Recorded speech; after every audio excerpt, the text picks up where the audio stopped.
안녕하세요. 뉴스레터 구독자 여러분. 데이터허브 팀의 이진숙입니다. 정말 오랜만에 이렇게 동영상으로 찾아뵙게 되었는데요.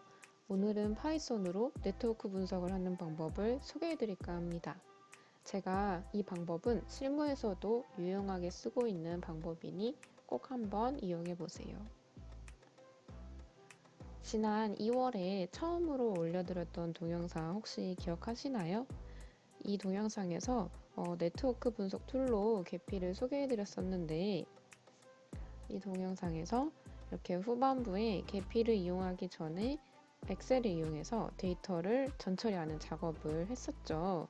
여기서 이렇게 복사 붙여넣기 하는 작업을 시행했었는데 이제부터 이 엑셀은 머릿속에서 지워주시길 바랍니다. 파이썬이라는 아주 손쉬운 언어로 한 번에 로 데이터에서 계피 파일을 생성해 봅시다. 자, 그래서 오늘 이 시간에는 파이썬을 이용해 노드 리스트를 만들고 네트워크를 그려볼 거고요. 그 그린 네트워크를 계피 파일로 바로 저장해서 계피 프로그램에서 한번 실행시켜보는 실습을 진행해 보려고 합니다. 네, 지금 보고 계시는 화면이 구글 콜앱 실습 코드 화면이고요. 먼저 이 셀들을 실행시키기 전에 우리가 저장해 놓은 그 드라이브에 마운트를 해 놓습니다. 그러면 저장해 놓은 파일을 불러올 수가 있어서 이렇게 해 놓는 거고요. 이 버튼을 클릭해서 드라이브 마운트를 해주고 저는 이미 마운트를 시켜 놓은 상태입니다. 아까 말씀드린 것처럼 판다스랑 네트워크 X를 이용해서 저장을 한다고 했고 이 라이브러리를 불러와 줍니다. 그 다음에 이제 데이터를 불러와야겠죠. pdread.csv라는 함수를 이용해서 데이터를 불러와 주고요. 여기서 인코딩은 한글일 때는 꼭 필수로 들어가 줘야 되는데 영어일 때는 굳이 넣진 않아도 되지만 저는 혹시나 하는 상황을 위해서 UTF-8으로 인코딩을 해놓았습니다. 그 다음에 처음으로 해야 될 게 데이터의 타입과 데이터의 모양을 살펴보는 건데요. 이렇게 35개의 컬럼으로 이루어진 121건의 데이터가 들어와 있고요. 그 35개의 컬럼들은 이런 데이터 모양을 가지고, 데이터 타입을 가지고 구성이 되어 있다는 걸 확인할 수가 있습니다. 실제로 데이터 모양을 확인하고 싶을 때는 데이터 헤드라는 함수를 이용해서 확인을 해보고요. 저희가 지난 영상에서 봤던 똑같은 데이터가 이렇게 잘 들어와 있는 걸 확인을 할 수가 있습니다. 그럼 이제 두 번째 노드 리스트 만들기 단계입니다. 위에서 보신 것처럼 이렇게 널로 표시된 데이터 컬럼들이 굉장히 많고 우리가 실제로 이용하지 않을 컬럼들이 좀 많습니다. 그래서 필요한 컬럼들만 이제 선택을 해서 데이터 변수로 지정을 해놓고요. 다시 한번 위에 보시면 이렇게 월드로 파트너가 체크된 부분은 진짜 전체 총량이기 때문에 이거는 네트워크 노드가 될 수는 없겠죠. 그래서 이 데이터는 지워주도록 합니다. 여기쯤에서 한번 데이터가 잘 정제되고 있는지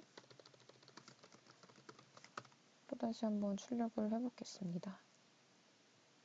보시면 아까와는 다르게 우리가 선택한 컬럼들만 이렇게 들어와 있는 거를 확인을 할 수가 있고 맨 위에 헤드 함수를 이용해서 첫 5개의 행만 출력을 했는데 앞에 이렇게 월드가 사라진 거를 확인할 수가 있습니다. 네, 그 다음에는 이제 네트워크를 그려보기 위한 또 준비 작업을 하는 건데요. 헷갈리지 않게 좀 두 개의 네트워크로 그려볼게요. 임포트 세트와 익스포트 세트, 거기에 맞는 각각의 노드 리스트를 만들려고 하거든요. 그러면 이제 이 트레이드 플로우 코드의 1번이 이제 수입이라는 표시였고 2번이 수출이라는 표시였습니다. 그래서 나눠주고 실제로도 보시면 두 개로 잘 나눠진 거를 확인을 할 수가 있습니다. 여기에다가 그냥 트레이드 플로우라고 이렇게 적고 여기에 인풋 라고 적어도 똑같이 두 개로 나눠지긴 할 거거든요. 네. 그래서 두 개로 나눠 놓고요. 이제 노드리스트를 만드는 함수를 제가 생성을 해봤는데요. 일단 우리 노드리스트의 아이디는 ISO 약자로 들어가게 될 거고 노드의 속성을 플레임으로 한번 지정을 해봤습니다. 여기에 플레임도 지정하고 뭐 이게 대륙이 어딘지 지정을 하고 이거는 여러분의 자유이기 때문에 원하시는 대로 설정을 하시면 되고요. 거꾸로 뭐 아이디를 플레임으로 하고 나는 뭐 IS 약자를 노드 어트리뷰트로 하고 싶겠다 하면 그렇게 지정을 해주시면 되겠습니다. 근데 노드 리스트 여기서 보시면 저희가 엑셀 복사 붙여넣기 했던 작업을 지금 하게 되는 건데요. 이렇게 리포터와 파트너가 엣지 리스트 형태로 이미 만들어져 있는 상태예요. 근데 얘는 이 파트너가 노드 리스트는 파트너랑 리포터 둘 다 노드가 되는 거기 때문에 얘네들이 밑으로 한 컬럼에 붙여져야 되거든요. 그래서 컨캣 함수를 써보려고 합니다. 네, 그래서 요거를 두 개를 잠깐 쪼갠 후에 컨캣을 하는 방식을 저는 선택을 했고요.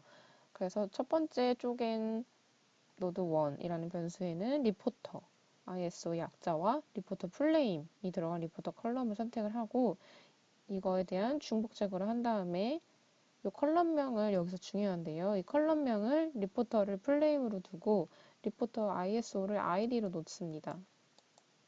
우리가 처음에 이렇게 지정해놨던, 생각해놨던 대로요. 그 다음에 두 번째 쪽에 노드 리스트는 파트너 ISO, 파트너 플레임만 불러와서 이거에 대한 중복 제거를 실행을 한 다음에 또다시 파트너를 플레임, 파트너 ISO를 ID로 지정해 주는데 중요한 거는 요 우리가 바꿔주는 컬럼의 이름 명을 같게 해줘야 컨캣이 잘 되거든요. 그래서 플레임 정확히 잘 맞춰주시고 아이디 잘 맞춰주시면 되겠습니다. 세 번째로 이제 마지막 노드 리스트는 컨캣 함수를 써서 이 노드 1과 노드 2를 액시스 0 행방향으로 붙여주겠다 라는 말이고요. 그거에 대한 중복 제거를 지정을 한 다음에 set index id를 인덱스로 지정을 하고 이거를 딕셔너리 형태로 바꿔줍니다. 우리가 지난 영상에서 엑셀 형태로 만들어놨고 그 CSV를 불러와서 개피해서 불러와서 노드 리스트를 붙여놨었는데 여기서는 한꺼번에 만들 거고 네트워크 X에서 지원하는 방식이 딕셔너리 형태이기 때문에 딕셔너리 형태로 바꿔주고요. 네, 마지막으로는 노드 리스트를 리턴하는 방식으로 함수를 마무리해 보겠습니다. 그래서 이 함수를 만들어 놓은 거를 우리 데이터에 적용을 하게 되면 어떻게 되냐면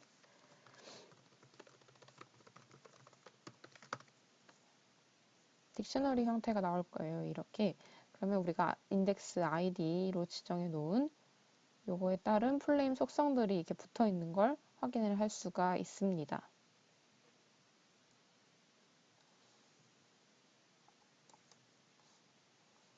네. 그리고 세 번째 단계인 네트워크를 만드는 단계입니다. 임포트의 경우에는 소스가 파트너가 되고 타겟이 리포터가 됩니다. 익스포트의 경우에는 소스가 리포터가 되고 타겟이 파트너입니다. 여기서 제가 기본적으로 말씀을 해드리고 싶은 거는 어떤 딸기가 이제 이동을 할 때 보내는 쪽이 소스가 되는 거고 받는 쪽이 타겟이 되기 때문에 이렇게 지정을 해 놓은 거고요. 거기에 따른 네트워크를 두 가지를 만들어 보겠습니다. 여기서는 네트워크 X 함수가 들어가게 되고 nx from pandas 엣지 리스트라는 함수를 이용하고요. 거기에 우리가 이용할 데이터 그리고 거기에 이 자리가 소스가 되고 이 자리가 타겟이 됩니다.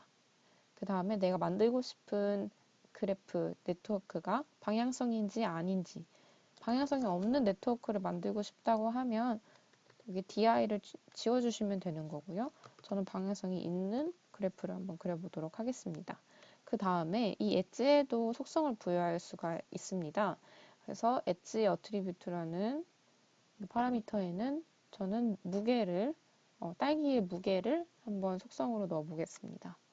그 다음에 우리가 방금 전 단계에서 만들어 놨던 노드 리스트를 이제 부여해주는 함수를 써서 nx set node attribute를 이용해서 우리가 부여할 네트워크, 바로 여기에 지정해 놓은 거에다가 어떤 딕셔너리 형태의 그 어트리뷰트를 이렇게 써주시면 노드 리스트가 이제 붙게 되는 작업이 진행이 됩니다. 수입이랑 수출도 똑같이 이렇게 만들어 주시면 되는 거고요. 셀을 실행시키고 나서 잘 붙었는지 확인을 해보려면 첫 번째로 노드 속성이 일단 잘 붙었는지 확인을 해보겠습니다. 네, 여기 실제로 우리가 만들어놨던 아이디의 풀네임이 잘 들어와 있는 거를 확인을 할 수가 있고요. 똑같이 이 부분에서 킬로그램으로 엣지 어트리뷰트를 설정을 했는데 엣지 속성이 잘 붙었는지 보면 네, 잘 들어와 있네요. 아르헨티나에서 차이나, 중국으로 보낸 딸기의 수출량은 6kg. 차이나에서 USA로 보낸 딸기의 무게는 이만큼. 네, 이렇게 쭉 잘 붙어 있는 거 확인할 수가 있고, 네, 이제 마지막으로 계피로 저장하는 단계로 가볼 텐데요. nxwrite-gxf라는 함수를 써서 이 셀만 실행시켜주면 끝나게 됩니다. 여기에서 이제 이 파일이 생성되는데 시간이 살짝 걸리기 때문에 그 패스로 바로 들어오지 않는다고 해서 너무 걱정하지 마시고요. 패스에 이렇게 생성이 된 거를 확인을 할 수가 있습니다. 네, 그래서 이 파일을 한번 다운로드 받아서 우리가 원했던 대로 이제 만들어졌는지 한번 확인을 해보겠습니다.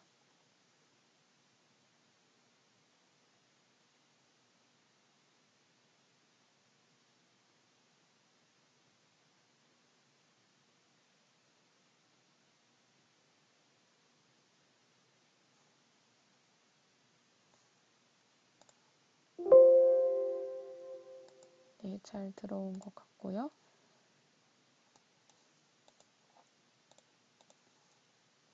네, 지난번에 봤던 네트워크랑 같은 모양인 걸 확인을 하실 수가 있습니다. 데이터 테이블에 보시면 이렇게 플레임 어트리뷰트가 잘 들어온 걸 확인을 하실 수가 있죠. 그 다음에 엣지의 어트리뷰트도 우리가 무게를 산정을 해놨었는데, 네, 역시 이 네트 웨이트 엣지 어트리뷰트도 잘 들어온 걸 확인을 하실 수가 있습니다. 네, 오늘 준비한 영상은 여기까지고요. 아까 보신 그 코드들은 보통 이제 한 함수나 클래스로 만들어서 한 번에 실행시키게 되거든요. 그래서 이 함수들을 이제 한 셀을 나누지 말고 한 셀에 그냥 잘 정제해서 만들어 놓으시면 아주 유용하게 쓰실 수 있을 겁니다. 다음 시간에는 그 댓글에 응집 구조 분석에 대한 영상을 만들어 달라는 요청이 있어서 한번 요 주제를 가지고 만들어 보도록 하겠습니다. 영상 끝까지 시청해 주셔서 감사합니다.